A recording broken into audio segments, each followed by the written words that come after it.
Erkinlik. Bir var eken, bir ýok eken. Gadim zamanlarda bir garryja köpek öýüni taşlap gaýtmagy ýüregine döwüpdir.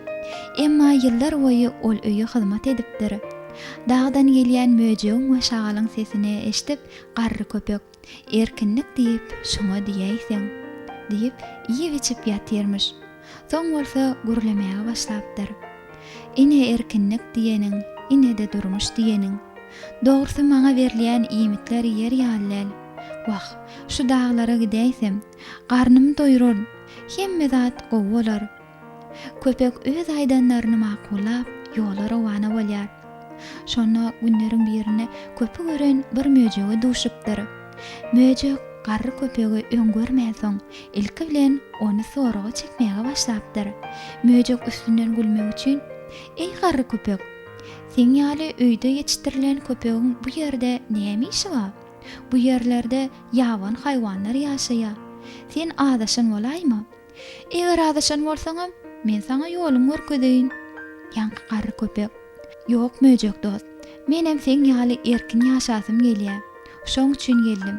Siziň sesleňiz meni günüme goýmady. Öýde bolmakdan haly ýad edim."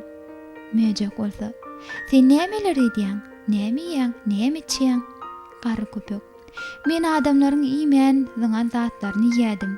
Gowna harym ekleýädim. Men siz ýaly erkin gezesim gelýär. Men entek ýaş." Möjek: "Aýdýanyň dogry welin. Sen bu dağlarda aw edip bilmersiň. Şu tokoyda goýundan tapawutly ýeriň ýok.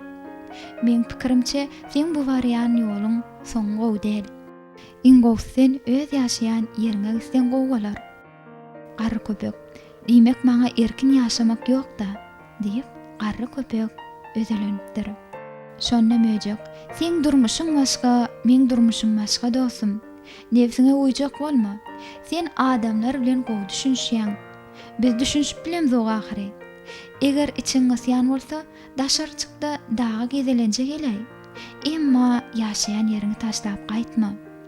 Garry köpek: "Sen dogry aýdýaň möjek gardaş. Köp sag bol. Maňa dogry ýol görkezleň üçin." diýip garry köpek öňki ýaşaýan ýerine dolanyp barıpdyr.